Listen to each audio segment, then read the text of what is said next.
We are going to type in BLM Glow.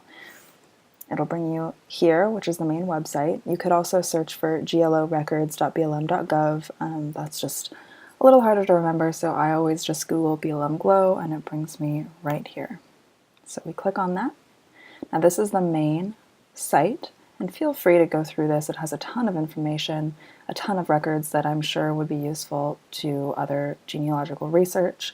We are only here to research land patents. So we are going to go to Search Documents. And for this section, there really is only one piece of information you need besides the surname of your ancestor or the person in question, and that is the state. So we're going to do Wisconsin, as it says. If you know the particular county that you're researching, it does give you the option to put in county. I like to be as general as possible. I do statewide.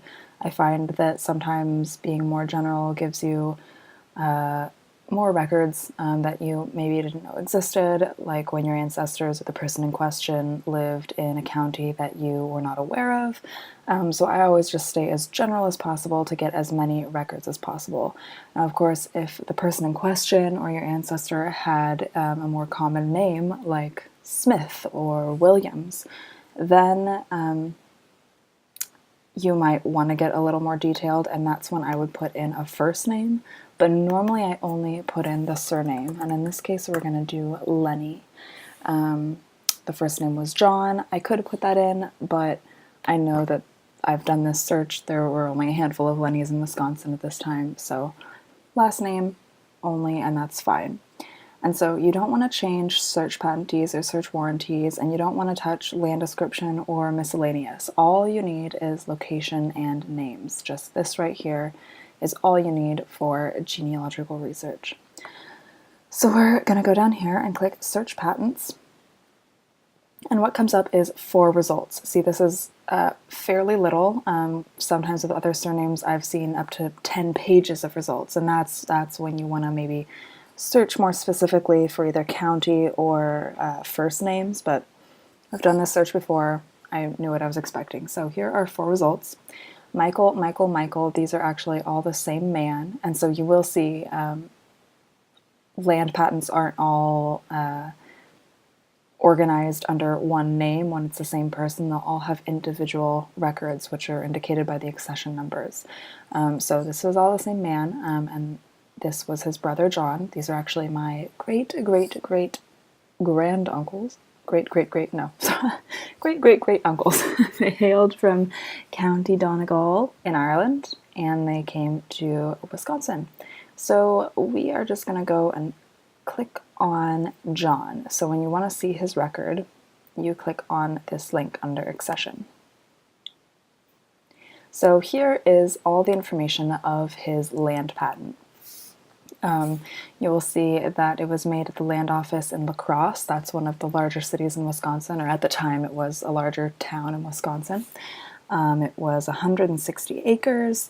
Now here, this is the authority. So this references the authority that the federal government had to give away the land. So the authority in this case was the April 24th, 1820 sale cash entry piece of legislation that allowed individuals to actually purchase land from the federal government. In other cases, you may see military warrants, so like the Scrip Warrants Act may be listed here. That was an act that gave the federal government authority to give away land to veterans, say in the 1812 war. So this was the authority that granted the government the ability to give away land to John Lenny over here. So up here you will see that it was issued on July 1st, 1859. So that was the date that John was given the land. So this is my favorite piece of using BLM General Land Office records. Is the map. So actually it took me a while to realize this, but you click right here and it goes ahead and zooms right into the piece of land that was given to the individual. So up here you'll see the township range, aliquots, section, and the county. So we know that the county was Jackson County, Wisconsin. So if we zoom out here, there's Jackson County. The township refers to the larger square here. So zoom in a bit more. The squares just serve as reference to find the exact piece of land. So it starts with township, then it gets more specific with section and aliquots. So this was the township in Jackson County. It was section 27. So each township is actually divided into various sections that run horizontally. I think at least most times, if not all times, they run horizontally. So he was section 27. So that was this middle square here. This square. And then he bought the northwest quarter of section 27, so pretty self-explanatory, the northwest corner. So this was actually the exact plot of land that John Lenny bought.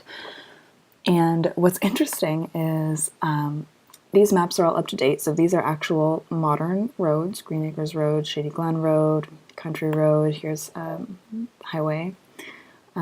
So you can actually reference this right here and plot it on a map and find the exact piece of land today that your ancestor lived on, and that will be content for another video, how to plot land using Google My Maps, which is one of my favorite things to do, but not yet. So as for this video, you can see this is actually the exact piece of land that he lived on. So the other cool feature about BLM General Land Office records is if you click up here in patent images, it gives you actually the original document that was granted to the individual or your ancestor when he bought the land, whereas John Lenny of Jackson County, Wisconsin, has deposited in the General Land Office of the United States a certificate of the Register of the Land Office at La Crosse, which we saw earlier.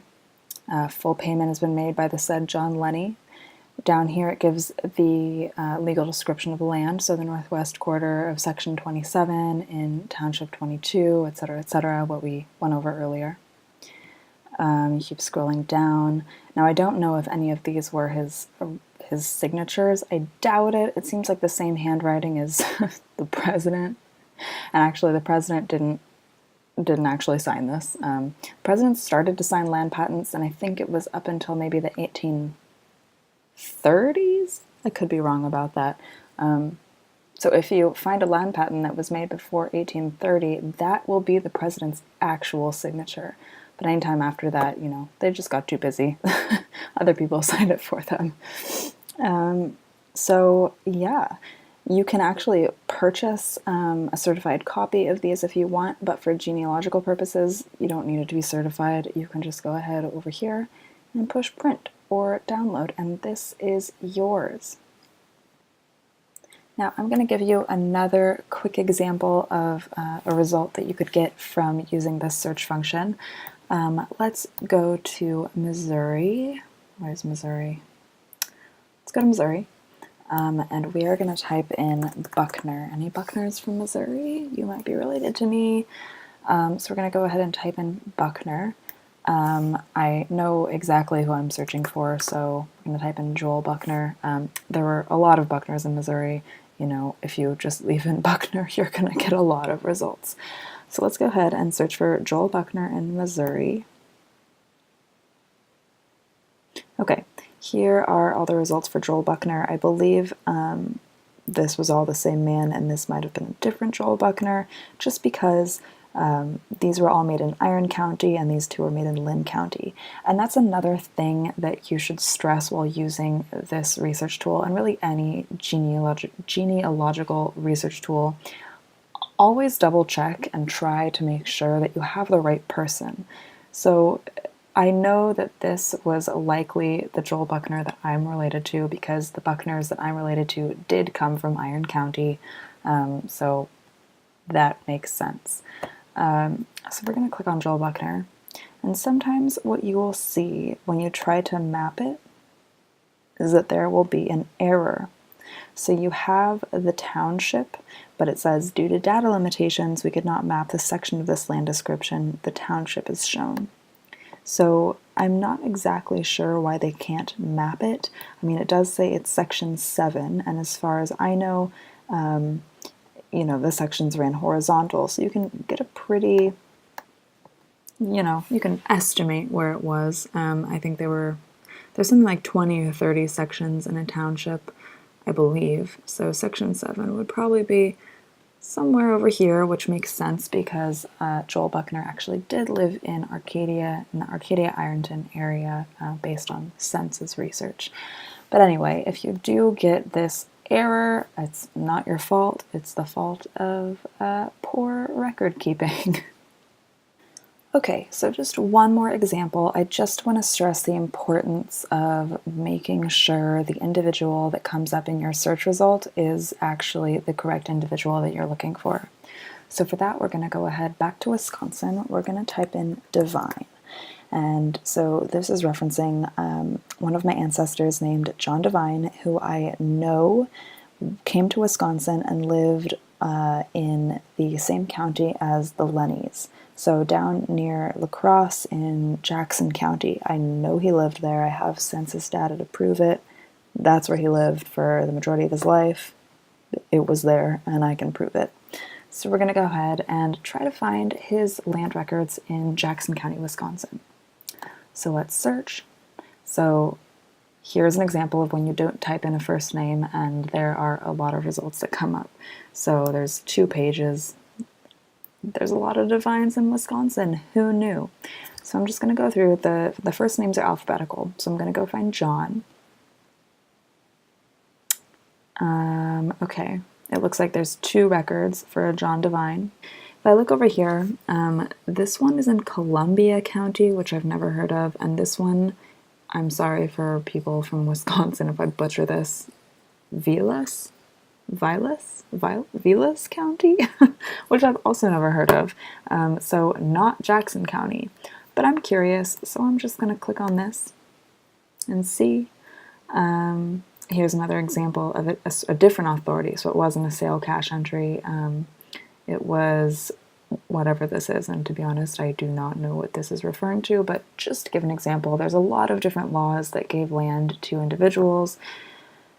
Contentious topic back in the day, and still, if you're looking for a book to read, I highly recommend Bury My Heart at Wounded Knee, and you will have a completely different outlook on the sale of public lands. Anyway, back to the topic at hand. So I'm just going to see where this plot of land was, because again, I don't recognize the county that it was in, so I'm curious. So I'm just going to plot it. There was one of those data limitation errors again. So, okay. Wherever this is, I'm confused. Oh, it's right on the border of these 2 counties. I'm going to scroll out because I'm not familiar with Wisconsin. I don't see La Crosse or Jackson County anywhere, so I'm going to scroll out more. Oh, okay, we're in northern Wisconsin. Scroll out more. Okay, so La Crosse is all the way down here. Jackson County is somewhere here. I know that this is not the same John Devine because I know he was not up there. There's just no way that he was up there randomly when he lived his whole life right here with his family. So I just want to stress again, make sure that you have the right person, especially if you descend from John Smiths and William Buchanans. I mean, there were a lot of them.